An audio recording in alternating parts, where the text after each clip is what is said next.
Enjoy learning! In this video tutorial, you will learn the content of the biconditional, inverse, converse, and contrapositive statements. So sit back, relax, and happy learning! So here is our learning competency. At the end of the lesson, learners are expected to determine the inverse, converse, and contrapositive of an if-then statement. Let us have the introduction of our lesson. So you have learned that conditional statements are true if the hypothesis and the conclusion are both true. If we interchange the conclusion and the hypothesis, will the resulting conditional statement be true? So that will be our task for today. We need to assess if the result will be true if we will interchange the conclusion and the hypothesis of the conditional statement. So in this lesson, you will be able to make a converse statement. So we need to make a converse statement from the given conditional statement. So the same way, an inverse and a contrapositive statement can be derived from the conditional statement. But later on, we will discuss that. So for now, let us have the converse statement. So when you switch the hypothesis and the conclusion of a conditional statement, you form a converse statement. Or simply, to form the converse of the conditional statement, interchange the hypothesis and the conclusion. Okay, so on your learning activity sheet, we have example number 1. So we have the conditional statement. If the triangle is equilateral, then it is equiangular. So what will be our converse? So since to form the converse of the conditional statement, we need to interchange the hypothesis and the conclusion. So meaning to say, we just need to interchange the position of our hypothesis and the position of our conclusion. So the converse will be, if the triangle is equiangular, then it is equilateral. So pinagbaligtad lang pala natin yung hypothesis ngayon napapunta kay conclusion. At yung conclusion napapunta naman kay hypothesis. Now, so let us assess if our conditional statement is true. So if the triangle is equilateral, then it is equiangular. So the conditional statement is said to be true. Why? Because an equiangular triangle is always equilateral triangle. How about the converse statement? If the triangle is equiangular, then it is equilateral. So the same, the converse is also true, since an equilateral triangle is always equiangular. Okay, since both conditional and converse statements are true, you can connect the phrases by if and only if. Thus, it forms a biconditional statements. So, pwede natin siyang i-connect into a biconditional statement if our conditional and converse states are true. So, what will be our biconditional statement? So, biconditional statement will become, a triangle is equilateral if and only if it is equiangular. Let us have example number 2. So, our conditional statement, if a man is honest, he does not steal. Our converse, if a man does not steal, he is honest. So, let us determine if our conditional statement and our converse are true. So, if a man is honest, he does not steal. That is true. And our converse, if a man does not steal, he is honest. That is also true.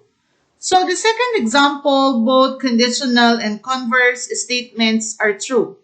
Thus, our biconditional statement will become, a man is honest if and only if he does not steal. Given a biconditional statement, you can split it into conditional statement and its converse. So now, let us discuss about biconditional statement into conditional statement and its converse. So, we have the first example. Two angles are complementary if and only if the sum of their measure is 90 degrees. So, as you can see, we have the words if and only if, which is referred to our biconditional statement.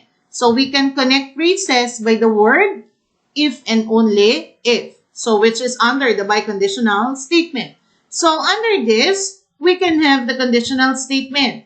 So in conditional statement, it is also known as the if-then statement, or what we call the hypothesis and the conclusion. So when we write the conditional statement, we omit the word if and only if instead, we need to use the if and then words. So if two angles are complementary, then the sum of their measure is 90 degrees. So as you can see, we already have the hypothesis and the conclusion. So now, let us have the converse statement. So from the beginning of our lesson or this video tutorial, you learned that converse is just interchanging the hypothesis and the conclusion. So now, let us have the converse statement. If the sum of the measures of the two angles is 90 degrees, as you can see, this part is the conclusion of our conditional, but it becomes the hypothesis of our converse. Then they are complementary. So this part is the hypothesis of the conditional, but it becomes the conclusion of our converse. So when you need to connect or to rewrite the conditional statement into its converse, you just need to interchange the hypothesis and the conclusion. Okay, now, so therefore, both conditional and converse statements are said to be true. Aside from forming a converse statement, from conditional statement, you can also form the inverse statement. So, what is our inverse statement? An inverse statement can be formed by negating the hypothesis and the conclusion of our conditional statement. So, you need to negate the conditional statement in order to have the inverse statement. How about the contrapositive? Contrapositive is the negation of our converse statement. So, take a look of our example number 1. A polygon with exactly 4 sides is a quadrilateral. So now, let us have the conditional, the inverse, the converse, and the contrapositive statement. Okay. So here, we have the conditional. Conditional are what we call the if-then statement. If a polygon has exactly 4 sides, then it is a quadrilateral. So as you can see, we have the hypothesis and we have the conclusion.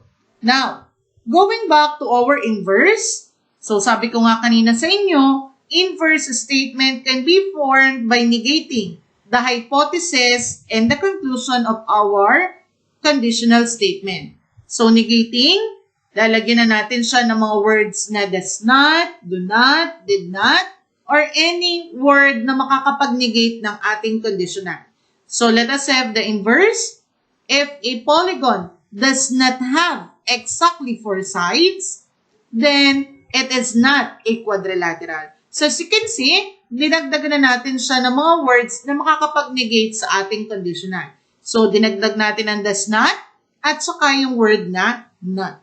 Okay. Now, let us have the converse. So going back to our previous discussion regarding converse, converse is you just need to interchange the hypothesis and the conclusion.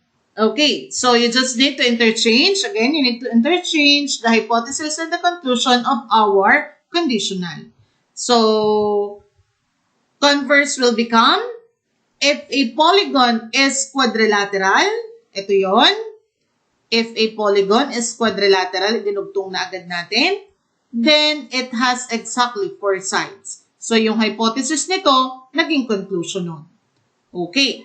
How about contrapositive? Contrapositive naman, siya naman yung negation ng converse. So, ininegate naman natin ang converse.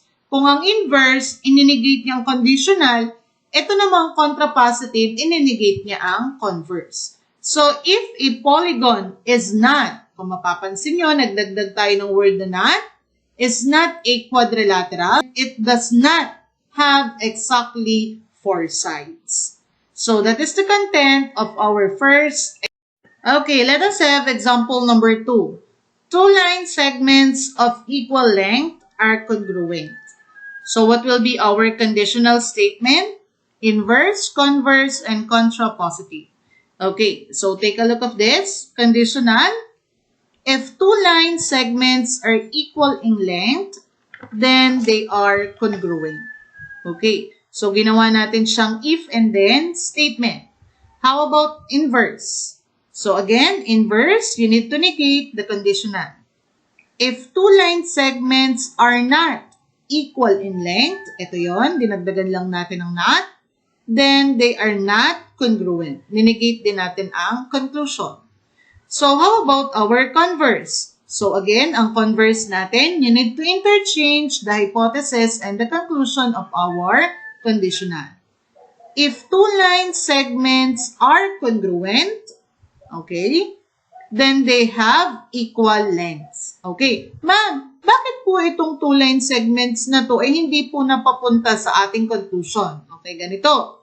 Kung sa tingin ninyo at pag pinagbaligtad ninyo siya ay hindi mabubuo yung thought at magkakamali yung statement, iiwanan nyo ang ibang part ng hypothesis. Kailangan, kapag siya ay pinag-interchange nyo, buo pa rin yung thought ng statement. Okay, so let us have the contrapositive. If two line segments, again, contrapositive is the negation of the converse. If two line segments are not congruent, dinagdagan, then their lengths are not equal.